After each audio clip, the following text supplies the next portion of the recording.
Merci Madame la Présidente, chère Olga. Madame la Directrice, chère Olga. Ici, au moins, on n'est pas dépaysés. On sait où on vient. On est chez les Olga, dans la maison des Olga. Donc, c'est toujours un... En tout cas, c'est toujours un plaisir de venir ici. Et au nom de la maire de Paris, je vais vous dire à quel point, évidemment, on soutient votre combat. La maire de Paris le dit souvent, il faut arrêter de faire l'amalgame entre Poutine et son gouvernement et le peuple russe. Le peuple russe résiste à cette dictature. Et merci de ce que vous faites. Alors aujourd'hui, on est plus sur, évidemment, on est dans le mois des fiertés. On va parler des personnes LGBT qui sont parmi les cibles de ce pouvoir. Alors, Paris veut être la ville des droits humains. Elle a cette réputation, d'abord parce qu'on a eu la Déclaration des droits de l'homme qui a été un texte un peu fondateur dans le monde, et puis la Déclaration universelle des droits de l'homme dont on a fêté les 75 ans le 10 décembre dernier. Alors certes, on n'est pas non plus un pays parfait en termes de droits, mais quand même, mais en tout cas, on se veut une ville refuge, notamment pour toutes les Russes et tous les Russes qui sont obligés de fuir leur pays parce qu'ils ne peuvent plus vivre. Et je sais à quel point c'est un déchirement, chers amis Olga. Alors c'est bien parce qu'au moins on s'adresse toujours à deux personnes quand on parle des Olga ici. Il y en a peut-être d'autres d'ailleurs dans la salle, mais en tout cas des trois. Bon, bah. Ah, aussi coordinatrice, s'appelle aussi Olga. Bon, bah, bravo. Non, mais on sait à quel point pour vous, c'est quand même quelque chose de terrible. Vous avez vos proches, vos familles, vos amis qui sont encore là-bas pour la plupart et qui vivent dans des conditions absolument terribles qu'on ose aujourd'hui imaginer. Et donc, c'est important que vous sachiez en tout cas que dans cette ville, vous êtes chez vous. Dans cette ville, alors bientôt, j'espère qu'on aura une rue, notamment Navalny, puisqu'on l'a voté à l'unanimité au Conseil de Paris. Ce serait bien qu'elle soit, et c'est ce qu'a souhaité le Conseil de Paris, autour de l'ambassade russe, pour leur rappeler que la Russie, c'est aussi Navalny, c'est aussi des gens qui résistent, et c'est important. D'ailleurs, ce lieu a été ouvert, je crois, quelques jours, si je me souviens, quand j'étais venu, c'était quelques jours après la mort une dizaine de jours après, dans un symbole absolument. Alors je disais en soi des fiertés, et notre présidente Olga le rappelait tout à l'heure, pénaliser un groupe d'individus simplement parce qu'ils sont ce qu'ils sont, c'est quand même fou. Ceci dit, on sait qu'aussi dans le monde, il y a encore 70 pays qui pénalisent l'homosexualité. Je crois que c'est 12, je parle sous le contrôle de notre ami d'Amnesty International, qui condamnent à mort les homosexuels, ce qui est quand même un peu terrible. Et puis ce qui est terrible de penser aussi, c'est que nous, en 2013, quand on adoptait enfin en France une loi ouvrant le mariage aux conjoints de même sexe, dans le même temps, en Russie, il y avait cette loi contre la propagande. Donc, on ne sait pas ce que c'est la propagande homosexuelle.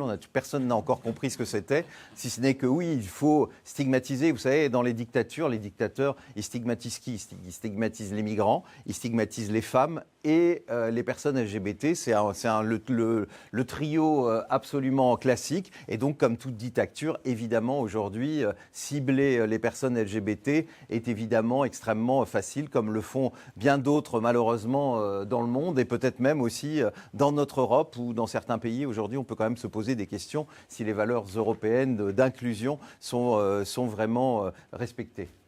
Alors, pour terminer, je voudrais vous rappeler, vous devez tous savoir qu'on va avoir des Jeux Olympiques dans quelques jours. Ne vous inquiétez pas, vous pourrez circuler dans Paris, parce qu'on nous arrête en disant on ne va pas pouvoir circuler. Ce sera compliqué. Je reconnais le jour de l'ouverture des JO, mais à part ça, ce ne sera pas aussi compliqué qu'on le croit. Mais en même temps, comme vous l'imaginez, il faut aussi qu'on se protège du terrorisme. On sait que c'est un risque très important. D'ailleurs, on voit ce que fait la Russie, ce qu'elle vient encore de faire là en bas de la Tour Eiffel avec ces cercueils qui ont été déposés, la manipulation de l'opinion. Et évidemment, je dis la Russie, je voudrais dire la Chine, évidemment aussi. Mais dans ce moment particulier où on va fêter, le sport, c'est des belles valeurs normalement. Mais en nous, ce n'était pas suffisant. Dans cette ville, il fallait évidemment que la notion de droits humains soit un moment important. Et il va y avoir 2 jours importants pendant ces JO. D'abord le 31 juillet, où ce sera une journée où les journalistes du monde entier, les personnalités qui viendront au centre d'accueil, ce sera pour présenter les positions de Paris et de la France sur la question des droits humains. Et ça va pour l'instant. Et le 1er août, elle sera consacrée aux questions LGBT. Alors sur les droits humains, ce sera l'occasion de défendre deux thèmes qui pour nous vont être importants. C'est à la fois la suppression de la peine de mort. Alors ça concerne heureusement moins la Russie dans le monde, qui reste... Ouais. Bon. En tout cas, on va là-dessus se mobiliser très fortement à la journée des droits humains. Et concernant les personnes LGBT, la dépénalisation universelle de l'homosexualité. Et évidemment que la Russie sera évoquée, fera partie cette journée-là de ces moments forts, parce qu'aujourd'hui, on ne peut plus accepter que les homosexuels, les personnes trans, j'ai une pensée particulière pour les personnes trans, parce qu'on a beau être ici dans un pays où on a quasiment l'égalité des droits, où on a le mariage, on vient d'avoir des chiffres qui nous montrent quand même que les LGBT-phobies, et notamment les agressions, ont augmenté l'année dernière dans notre propre pays, que sur les réseaux sociaux, on y lit des choses qui sont quand même absolument horribles, avec une homophobie qui va dans tous les sens, et avec des réseaux sociaux qui ne réagissent pas et qui laissent tout ça. Et donc c'est pour ça qu'il est important pour nous qu'on se mobilise particulièrement et qu'on pense évidemment aux personnes trans qui sont les plus vulnérables aujourd'hui, notamment dans les pays démocratiques, paradoxalement, où elles sont la cible des conservateurs de plus en plus, et il faut évidemment être à leur côté, et on va le dire haut et fort avec la maire de Paris durant ces jours-là, où vous êtes évidemment les bienvenus. Et voilà, je pense que ce message, on doit le lancer. Et pour revenir évidemment particulièrement à la Russie, c'est vraiment ce message de vous dire, vous qui venez de Russie, qui avez dû fuir votre pays, sachez qu'on est vraiment à vos côtés. Sachez que oui, l'Europe peut être un exemple. C'est quand même un des rares espaces aujourd'hui démocratiques et sociétal, dirais-je même, dans le monde, qu'on doit résister.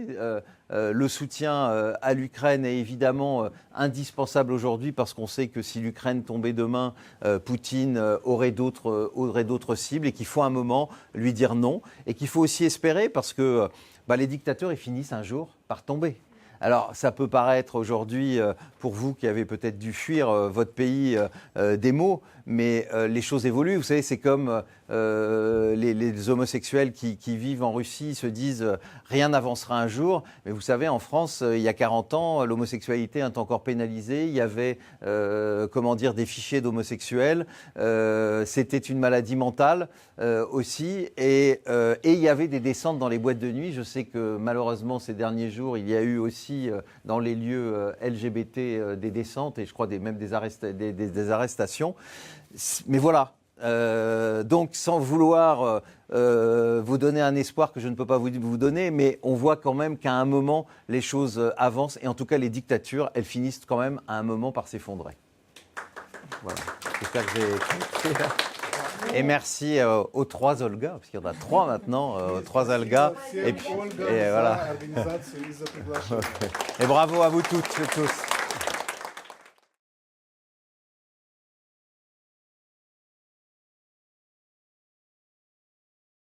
Donc aujourd'hui avec nous, il y a Yann Dvorkin, qui est créateur et directeur d'un Centre T. Centre T, c'est une organisation russe qui aide les personnes trans et qui a apporté leur soutien et aide. En Russie, aujourd'hui, Yann est en exil, et on en parlera, il nous racontera tout à l'heure son histoire. Et Sébastien Tulé, Amnesty International, responsable de LGBT Amnesty International, un spécialiste de toutes les questions juridiques et de loi en France et en Europe. Igor Chervinsky. Je me présente, je suis Igor Chervinsky, je suis chercheur sur le mouvement LGBT+ en Russie. L'année dernière, en 2023, j'ai fini le master en recherche sociale à l'École des hautes études en sciences économiques à Moscou et à l'École des hautes études en sciences sociales à Paris. Et ma recherche a été consacrée aux associations LGBT+ en Russie. Pendant 1 an, je suivais les dirigeants et les bénévoles de diverses associations LGBT russes. dont 25 provenant de 10 régions différentes de la Russie. Aujourd'hui, je vais parler comment les lois, la législation impacte les attitudes par rapport aux personnes LGBT dans les sociétés différentes. Et Dounia Sichov, réalisatrice, productrice, monteuse, auteure de ce film. Et ma première question, ce sera pour toi, Dounia. Ouais. J'aimerais savoir d'où t'es venue l'idée de faire ce film, de faire aussi cette idée d'enregistrer la voix d'une personne. Pourquoi cette forme-là? Ouais. Et voilà. Ouais. Donc en fait, le film est né de ma rencontre avec Viken, qui s'appelait pas encore Viken à l'époque. Et en fait, il venait de prendre la décision de faire sa transition. Et donc, on s'est vu une première fois. Et la deuxième fois où on s'est vu, il m'a appris qu'à ce moment-là, donc c'était 2014, fin 2014, qu'à ce moment-là, en France, il y avait cette loi qui forçait la stérilisation de toute personne souhaitant changer de genre sur sa carte d'identité. Et évidemment, malheureusement, j'étais pas au courant, personne autour de moi ne l'était. J'étais complètement révoltée, je trouvais que c'était le Moyen-Âge, et je me suis dit, mais c'est pas possible, il faut que le monde sache. Et très vite, donc dès cette deuxième fois, je lui ai dit, est-ce que ça te dit de faire un film? Je sais pas quelle forme il prendra, je sais pas combien de temps ça prendra, mais est-ce que dans l'absolu, ça te dit? Il m'a dit oui. On a commencé à se voir régulièrement. Je le filmais, mais je savais que tout ça ne serait pas dans le film. En fait, il y a aucune scène qui est dans le film. C'était juste pour l'habituer à la caméra, mais aussi pour qu'on parle, en fait, qu'il me raconte sa vie, qu'il me raconte comment ça se passe. Alors, il m'a raconté son coming out, d'abord lesbien à l'époque, puis après son coming out trans. Ça s'est passé très bien. Par rapport à sa famille, son employeur, etc. Et au bout de quelques mois, il m'a dit en fait, je vais prendre de la testostérone, alors qu'au début, il n'en était même pas sûr. Et je me suis dit, ok, quelque chose se passe, j'ai pas encore d'argent pour faire le film, et je me suis dit, sa voix va disparaître. Et je veux garder une trace de cette voix. Et je me suis dit, enregistrer une voix, il ne faut pas beaucoup d'argent, alors que filmer, il faut beaucoup plus d'argent. Donc c'est des raisons économiques qui m'ont poussé à prendre ce format-là. Donc je lui ai proposé d'écrire un texte à 4 mains, et il a refusé. Il m'a dit, moi j'ai pas envie d'écrire, mais vas-y toi. Donc il m'a autorisé à écrire. Je lui ai dit d'accord, mais s'il y a le moindre mot, la moindre virgule qui te plaît pas, tu me le dis, on change. Et voilà, j'ai passé beaucoup de temps sur des sites de personnes transgenres, j'ai beaucoup lu, etc. Et j'ai commencé à écrire, et on a enregistré quelques jours avant la prise de testostérone, puis après, quelques mois après, puis après, peut-être 1 ou 2 ans après. Et donc j'avais cette archive. Ensuite, j'ai trouvé une production, et on a commencé à déposer le dossier du film. Et sauf que personne ne parlait de ces sujets-là à cette époque-là. Et ce n'est qu'en 2020, donc à partir du moment où on a commencé à en parler, qu'on a obtenu l'argent et qu'on a pu terminer le film et mettre des images sur ce son. Et il y a Maud Lubeck qui est là et qui a fait le son du film.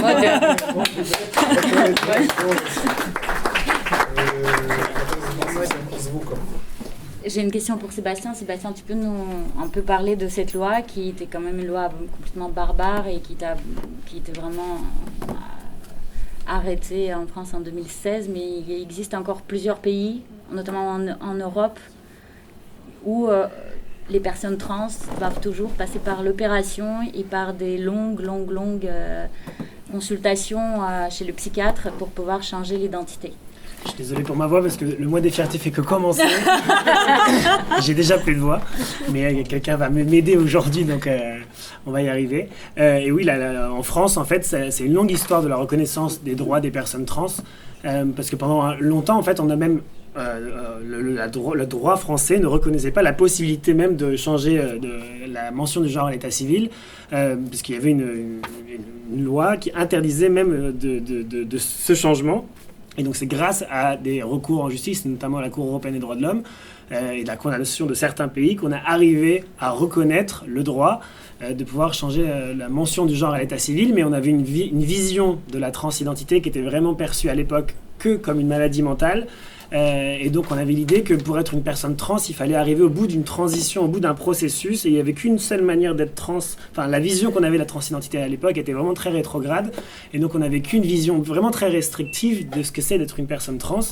Et donc on a réussi à obtenir une procédure pour reconnaître le genre, le changement de mention du genre, mais que à l'aboutissement de cette procédure. Et du coup, c'est l'occasion de rappeler que cette procédure, elle est complètement discriminatoire, elle est attentoire à la dignité humaine, et on peut la considérer comme des traitements inhumains et dégradants parce que, en fait, il faut rappeler qu'il y a autant de transidentités que de personnes trans. Il n'y a pas de parcours défini pour être une personne trans, et on n'est pas défini en tant que personne trans par sa transition, mais par la manière dont on s'identifie en tant que personne trans ou non-binaire. Et en fait, c'était vraiment ça l'enjeu à l'époque, c'est d'arriver à comprendre que la transidentité, c'était pas une maladie mentale. Donc l'OMS, la France aussi, a fini par reconnaître que comme l'homosexualité, c'était pas une maladie mentale. Et donc petit à petit, on a commencé à comprendre qu'on ne pouvait pas définir les personnes trans par les traitements hormonaux, les chirurgies, les opérations que certaines personnes décident de faire. Et c'est l'occasion de rappeler qu'il y a plein de personnes trans qui ne prennent pas d'hormones, qui ne souhaitent pas en prendre, d'autres qui veulent faire des opérations d'affirmation du genre, mais c'est vraiment une liberté qui aujourd'hui est globalement attaquée. Et donc ça a mis du temps, et c'est qu'en 2016 qu'une loi a été adoptée, après que la France a été condamnée par la Cour européenne des droits de l'homme pour torture et pour traitement inhumain et dégradant appliqué aux personnes trans, parce que c'était cette obligation de stérilisation qui était contraire à la dignité humaine. Et donc maintenant, depuis le 1er janvier 2017, les personnes trans peuvent changer d'état civil sans procédure médicale. Donc il n'y a plus besoin de prouver, d'aller devant un psy ou un psychiatre qui doit attester de comment on s'identifie. Mais on doit quand même aller devant un juge, toujours aujourd'hui en France. Et donc voilà, la France, patrie des droits humains, des droits de l'homme, elle a encore beaucoup de choses à faire pour montrer l'exemple sur le respect des droits des personnes trans, et qu'à un moment où les droits des personnes trans sont globalement attaqués, c'est l'occasion d'avancer vers l'autodétermination. Et comme tu le rappelais, c'est une minorité de pays aujourd'hui qui reconnaissent ce droit à l'autodétermination. Dans la majorité des pays, c'est encore un juge qui décide de comment on s'identifie, avec ou pas des procédures médicales, mais donc c'est encore un long combat à mener. Non, je voulais dire un truc pour rebondir, pardon, je te coupe la parole, mais il y a aussi, moi je me souviens dans mes cours de droit, il y avait l'idée, un des fondements de la justice en France, c'était l'intégrité du corps humain. Voilà. La disponibilité du corps humain. Ouais, voilà, si je vole une pomme, on va pas me couper la main. Et là, elle était en contradiction avec elle-même. Et donc j'ai une question à Yann maintenant, pour qu'il nous raconte ce qui se passe aujourd'hui en Russie pour des personnes trans, et qu'est-ce que faisait sa structure, le Centre T en Russie, pardon, je dis en France, en Russie. Oui, donc tout d'abord, je voudrais commencer par dire merci pour le film. Je pense que vraiment, dans le film, il transmet très bien cette idée ou ce message sur le corps, sur le droit à son corps. Moi, je pense que c'est très réussi. En ce qui concerne mon organisation, elle s'appelle Centre T, et nous nous occupons. Nous l'avons fait avant les événements récents et nous continuons à ce jour aussi. Nous apportons de l'aide aux personnes trans, non-binaires, etc. Donc nous le continuons. Et je pense que ce que nous avons vu dans le film, je pense qu'il y a certaines personnes en Russie qui aimeraient bien avoir au moins ça en Russie. Parce qu'aujourd'hui, c'est donc depuis un peu plus d'1 an, il n'est plus possible de changer son état civil, son sexe dans l'état civil, ou son genre dans l'état civil, quelle que soit ta situation, opération ou pas, c'est devenu impossible. Donc les personnes, elles continuent à prendre des hormones. Ils le font illégalement parce que certains médicaments sont aujourd'hui interdits, notamment la prise de testostérone, qui est un médicament qui existe sur le marché, mais c'est un médicament de prescription contrôlée et suivie. Et donc, il ne s'agit plus en Russie de l'impossibilité de changer son état civil. Il ne s'agit plus de est-ce que vous avez un F ou un M dans le passeport. Le problème est beaucoup plus large que cela. Il s'agit vraiment pour beaucoup de personnes d'isolation sociale. Ils ne peuvent plus continuer leurs études. S'ils sont jeunes, ils sont souvent victimes d'attaques à l'école. Et les gens, ils ne peuvent plus travailler ou ils ont peur de subir des discriminations au travail.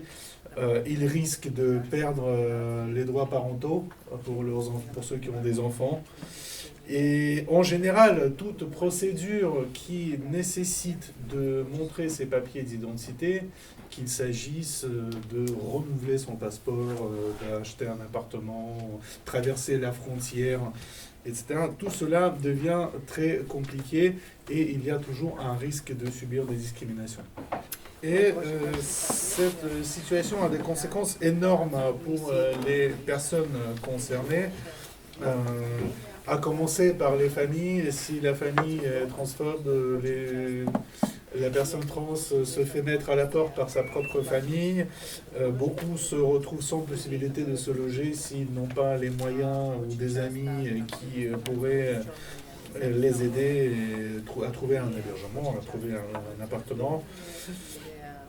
Et beaucoup se retrouvent sans ressources, sans logement et finissent par se retrouver à être exploités dans l'industrie du sexe ou dans le commerce de la drogue. Et ça, c'est le résultat de l'isolation sociale qu'ils ont subi initialement. Ils n'ont plus d'autres moyens de s'en sortir. Donc je n'ai pas de statistiques précises sur le nombre total de personnes trans, mais il s'agit peut-être de jusqu'à 3 millions de personnes. Donc il ne s'agit pas de cas vraiment extrêmement isolés qui concernent uniquement une centaine de personnes dans le monde. C'est vraiment un problème très large. Vous m'arrêtez parce que je peux continuer encore. Continue encore. Je lui ai posé la question comment est-ce qu'il travaillait en Russie avec toutes ces problématiques et comment est-ce qu'aujourd'hui en exil, il continue à son travail à aider ces personnes-là. Donc moi, je voulais absolument continuer de faire ce travail en Russie. C'était vraiment très important. C'était une question de principe pour moi, parce que je considérais ça, c'était notre pays, notre espace, c'était notre combat. Et aujourd'hui, je me retrouve dans une situation où il y a un jeu qui travaille pour les aider, eux, là-bas. Et cela me rend extrêmement triste. Moi, ainsi que d'autres personnes de mon organisation, nous sommes partis de Russie peu avant la date du 30 novembre, quand la loi a été adoptée, quand il y a eu la décision sur la reconnaissance des personnes LGBT comme membres d'une organisation extrémiste. Et quand cette décision a été prise, la télévision d'État en Russie, elle nous avait mentionné, elle avait parlé dans des reportages de notre organisation Centre T. Ils ont cité des passages, des textes qui étaient sur notre site web. Ils ont montré des vidéos, des photos de nos bénévoles, montré nos visages. Et effectivement, j'ai eu peur parce que du jour au lendemain, il y a quelqu'un qui peut se présenter à ton appartement et tu finis en prison. Et pour moi, par exemple, je risquerais jusqu'à 10 ans de prison pour avoir organisé des activités extrémistes. Donc on continue de travailler et il y a plus qu'avant de cas urgents, plus de cas de crise. En fait, nous avons plus de travail qu'avant ce 30 novembre. Beaucoup d'entre nous ont réduit leur présence en ligne ou ne sont plus présents en ligne. En fait, ceux qui sont en dehors de la Russie, on continue d'être présents sur Internet. Et les personnes qui restent en Russie, qui continuent de travailler sur place, on essaie de ne pas les montrer du tout. Donc nous espérons que le niveau d'horreur que nous observons en Russie n'ira pas plus loin. Nous espérons que ça va si si ça ne s'améliore pas, que ça restera comme c'est maintenant, mais on a toujours peur que les choses s'empirent encore davantage, qu'ils commencent à poursuivre les différentes ONG, qu'ils commencent à faire des procès et poursuivre au pénal les fondateurs d'ONG différentes, y compris des ONG LGBT.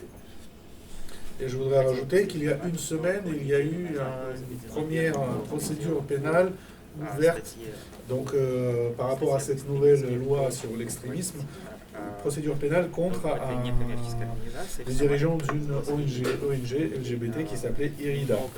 Et avant cela, il y a 2 mois, il y a eu une première affaire où étaient impliqués 3 gérants d'une boîte de nuit à Oran. Et j'ai une autre question pour Sébastien. Est-ce que tu peux nous faire une panorama un peu général des avancées, des reculs sur des lois un peu en Europe et surtout sur les lois pour les personnes trans, qu'on sache aussi où toutes ces personnes qui vont fuir la Russie doivent y aller pour trouver la protection, l'aide, le soutien. Chaque année, Amnesty International publie un rapport annuel qui fait un peu l'état des violations des droits humains dans le monde. Et on le publie chaque année là, en avril, c'était il y a quelques semaines. Et donc ce que montre ce rapport, c'est qu'effectivement les violations des droits humains ont atteint ces atteintes sont considérables partout dans le monde. Et les 4 priorités que met en avant le rapport d'Amnesty cette année sur 2023, c'est la place des civils dans les conflits armés, la question des nouvelles technologies et notamment l'impact sur les personnes les plus discriminées, les plus marginalisées, notamment aussi les personnes LGBTI+. La question des crises économiques et climatiques, qui là aussi vont avoir un impact disproportionné sur les minorités et les personnes déjà marginalisées. Et le 4e grand axe, c'est vraiment toutes les réactions violentes à la justice de genre qui attaquent particulièrement les femmes et les personnes LGBTI+. Mais bon, pour être un peu plus optimiste, il y a quand même des choses qui avancent. Et le nombre de pays qui pénalisent les personnes LGBTI+, et donc ces lois pénalisent aussi les personnes trans, parce que les États autoritaires font parfois pas la distinction entre une personne gay, lesbienne ou trans et intersexe, et on confond beaucoup de choses. Et donc malheureusement, les lois qui ciblent les personnes LGBTI+, elles ciblent aussi les personnes trans. Le nombre de pays qui pénalisent diminue, le nombre de pays qui reconnaît des droits, qui protègent des discriminations, des discours de haine augmente.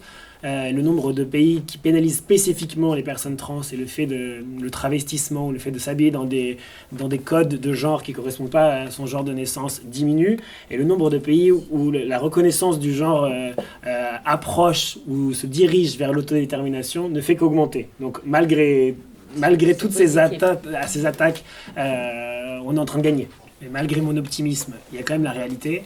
Et aujourd'hui, si on regarde ces 50 dernières années, ça ne fait que s'améliorer. Mais aujourd'hui, on est vraiment dans une période de stagnation, voire de régression particulièrement brutale. Et cette régression, ces discriminations et ces violences, elles ciblent particulièrement les personnes trans et les personnes non-binaires. Et on recycle un peu toute l'homophobie et toutes les avancées qu'on a réussi à avoir sur les questions des droits des personnes homosexuelles. Du coup, les personnes réactionnaires se mobilisent d'autant plus pour empêcher les avancées sur les personnes trans. Et donc, on voit bien que l'offensive réactionnaire qui s'attaque aux droits des femmes, aux droits à l'avortement et aux droits humains cible les publics les plus marginalisés, parce qu'il y a une grande confusion et une grande méconnaissance de la transidentité partout dans le monde. Et donc, on voit bien que ce soit en Russie, en France, aux États-Unis, on instrumentalise la transphobie pour s'attaquer à tous les droits humains. Et en fait, quand on attaque les droits des personnes trans, on attaque aussi les droits des femmes, parce que c'est les mêmes droits humains de disposer de son corps, de vivre sans discrimination, le droit à l'égalité. Et le plus triste, effectivement, avec la loi russe qu'on a citée, c'est non seulement on interdit tout changement d'affirmation, enfin toute reconnaissance du genre, mais on interdit aussi tout traitement hormonaux. Et donc les personnes vont vers le marché noir parce que en fait, quand on interdit les soins pour les personnes trans, les personnes continuent à être trans. Et donc, si les personnes souhaitent avoir accès à des traitements hormonaux, elles continueront, comme pour l'avortement. Quand on interdit l'accès à l'avortement, les personnes, elles continuent d'avorter. Juste, elles le font dans des conditions beaucoup plus dangereuses. Pour les personnes trans, c'est pareil. Quand on interdit les soins d'affirmation du genre, les personnes, elles continuent d'être trans et continuent de vouloir parfois avoir accès à ces transitions. Et donc, elles se tournent vers un marché noir sans prescription médicale, sans suivi médical. Et donc, c'est forcément beaucoup plus dangereux dangereux aussi pour leur santé. Et donc l'interdiction des hormones en Russie, elle rappelle que le Sénat, peut-être qu'on en parlera tout à l'heure, mais le Sénat en France a adopté une loi qui cible aujourd'hui les mineurs, mais en fait quand on écoute leur discours, parfois ils oublient de parler de mineurs, ils parlent de personnes trans, et le rapport qui accompagne cette proposition de loi, elle s'arrête pas aux mineurs. Et donc aujourd'hui on s'attaque aux droits des mineurs pour instrumentaliser encore et créer de fausses oppositions entre droits des mineurs et droits des personnes trans, droits des femmes et droits des... Et en fait, ce qu'on vise à attaquer, c'est les personnes trans. Et donc là, on instrumentalise ce qu'on peut avec la méconnaissance de tous. Mais cette attaque contre les mineurs trans aussi en France, elle devrait tous nous alerter sur... Et juste pour, donc la proposition de loi a été votée par le Sénat, mais il y a encore la navette parlementaire, il y a peu de chances, ça se trouve elle sera jamais inscrite à l'ordre du jour de l'Assemblée nationale, et même si elle était inscrite à l'ordre du jour, elle risque de ne pas être votée, j'espère. Donc on aura l'occasion de suivre les mobilisations, mais puisque c'est le mois des fiertés, il y a beaucoup de Pride, de marches de fierté partout en France. Et donc je vous invite à vous y rendre et à soutenir aussi les personnes trans et les non-binaires et les personnes LGBTI qui se mobilisent pendant ce mois des fiertés et toute l'année. Et ce que je voulais rajouter juste sur le panorama un peu des pays dont on pourrait s'inspirer, c'est qu'il y a une ONG européenne qui s'appelle Transgender Europe qui fait une carte super tous les 17 mai aussi, comme ILGA Europe, qui répertorie toutes les législations qui concernent les droits des personnes trans liées à la question de discrimination et de l'autodétermination. Et donc je vous invite à regarder ce qui se passe dans d'autres pays, et que dans d'autres pays du monde, il y a une approche du genre qui est complètement différente. Il y a des pays qui reconnaissent un troisième genre, des pays qui, sur la question de la parité par exemple, comme l'Argentine dans la fonction publique, c'est pas 50-50 femmes-hommes, il y a aussi un pourcentage spécifique pour les personnes trans et les personnes non-binaires, parce qu'on reconnaît que les personnes trans et non-binaires subissent des discriminations spécifiques, et donc la fonction publique doit aussi leur garantir un quota, peu importe ce qu'on pense des quotas, mais en tout cas, il y a certains pays qui ont une approche du genre qui est beaucoup moins binaire que nous, et donc il y a encore beaucoup de choses à faire, mais ça donne un exemple de ce qui est possible dans d'autres pays. Donc la question c'était au sujet de quelques statistiques en Russie, parce que même s'il existait dans la société une certaine homophobie, transphobie, ça n'a pas toujours été une question politisée.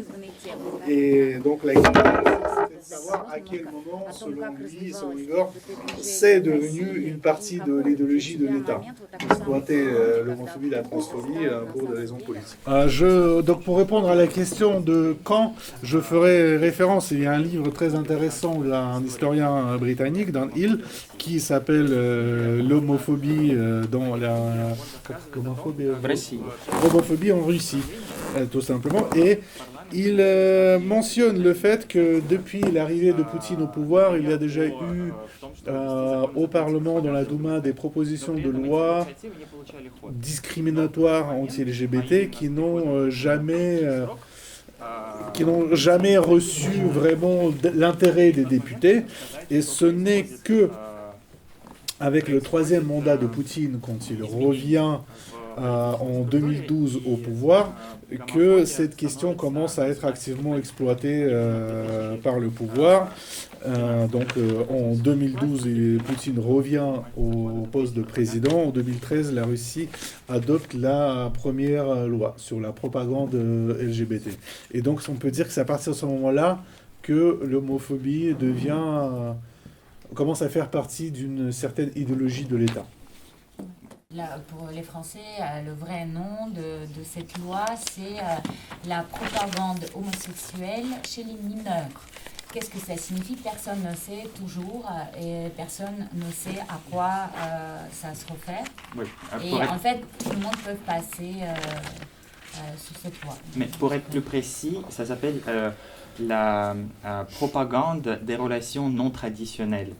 Donc moi je propose d'interpréter cette loi un peu différemment, à interpréter la loi comme un signal envoyé par l'État à la population. Parce que même si les formulations utilisées dans la loi peuvent paraître ne pas être violentes du tout, en fait cela peut être interprété d'une manière particulière par la partie de la population qui est homophobe. Et je pourrais illustrer la manière dont la loi est comprise comme un certain signal par la population, avec mon propre exemple, en fait, une attaque que j'ai subie en 2020 dans les rues de Sébastopol, ma ville natale, quand j'étais, c'était tard le soir, j'étais avec mon copain de l'époque, et nous n'étions pas en train de se tenir par la main ou montrer d'autres signes d'affection, en fait, mais nous avions les cheveux colorés. Et donc, nous nous sommes fait agresser par, donc, par 3 personnes plus âgées que nous. Voilà, donc ivres et violents. Et donc, malgré le fait comme je disais, qu'on ne se tenait pas par la main et qu'on ne montrait pas de signes d'affection, ils ont déduit que nous n'étions pas hétérosexuels.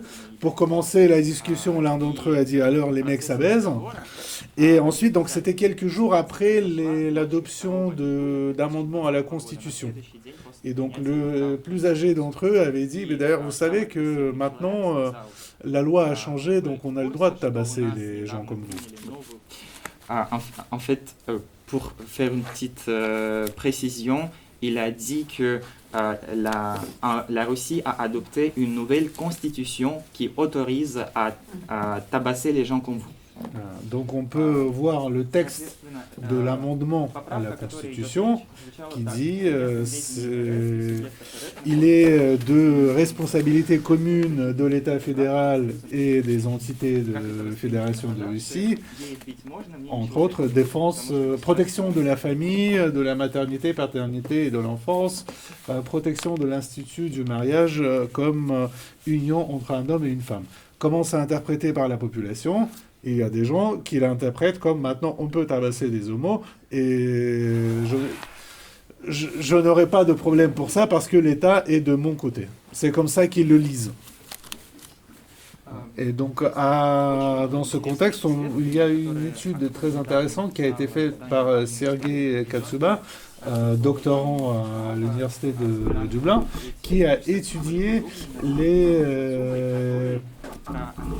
les décisions de justice en Russie concernant des crimes entre 2010 et 2020 où figurait l'orientation sexuelle comme motif du crime. L'orientation sexuelle de la victime. Et on peut voir sur le graphique, après 2012, donc avec l'adoption de la loi contre la propagande en 2013, on voit une explosion du nombre de cas, une augmentation très nette du nombre de cas de crimes violents où les victimes étaient victimes en raison de leur sexualité.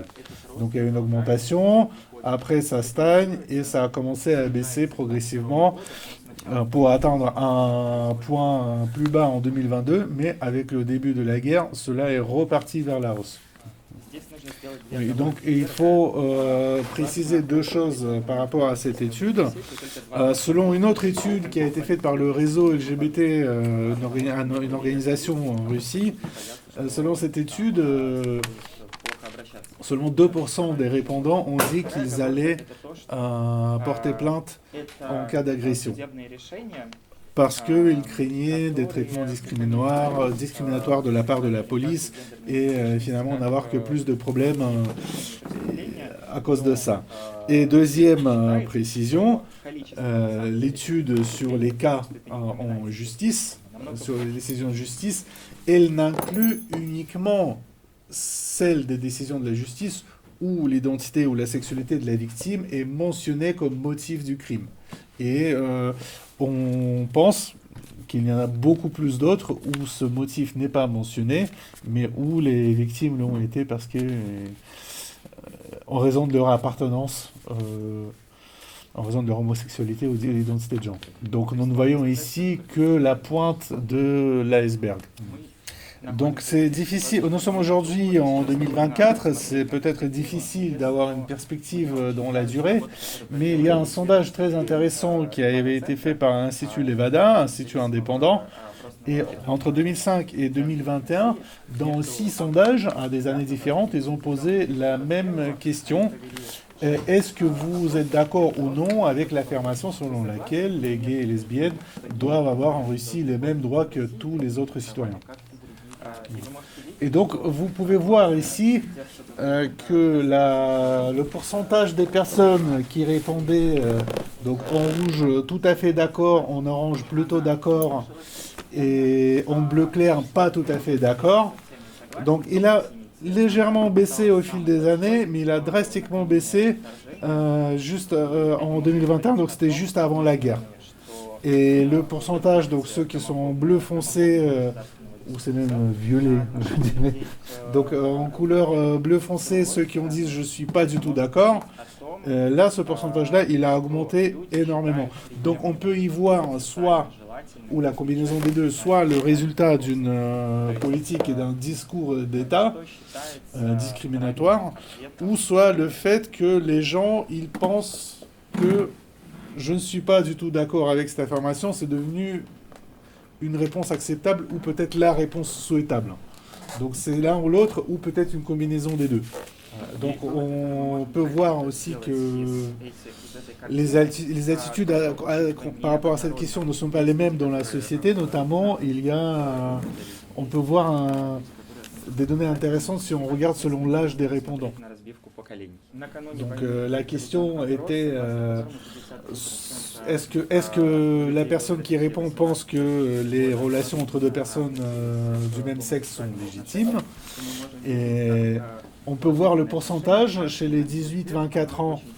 La majorité ont dit oui ou plutôt oui. Et plus l'âge augmente, plus le pourcentage qui dit certainement non, et il augmente aussi. Donc, et pour atteindre 65% chez les personnes de plus de 55 ans. Et on peut voir que cela marche dans les deux sens, en fait. Les lois homophobes basées sur de la rhétorique homophobe, quand elles sont adoptées, ils conduisent à une attitude négative qui devient plus répandue dans la société. Et à l'inverse, des lois qui inscrivent certains droits comme acquis et ils conduisent à une amélioration de la perception par la société. Comme par exemple, c'était une étude sur plusieurs années, sur 15 ans, dans 13 pays, dans 32 pays, et dont 13 ont autorisé le mariage entre personnes du même sexe. Et on voit que par exemple, dans les pays où le mariage a été autorisé, la perception est devenue plus positive dans la société des personnes homosexuelles en général.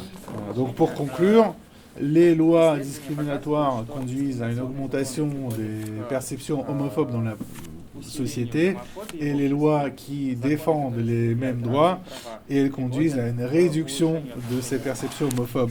Et cela se traduit par une baisse notable de crimes et d'agressions homophobes dans les pays qui défendent les mêmes droits. Donc, pour conclure, j'appellerai tout le monde, même si vous n'êtes pas gay ou lesbienne, vous avez peut-être quelqu'un, un proche ou quelqu'un de votre famille ou dans votre entourage qui l'est, et en soutenant les mêmes droits, vous réduisez aussi les risques pour vos proches d'être un jour victimes d'agression.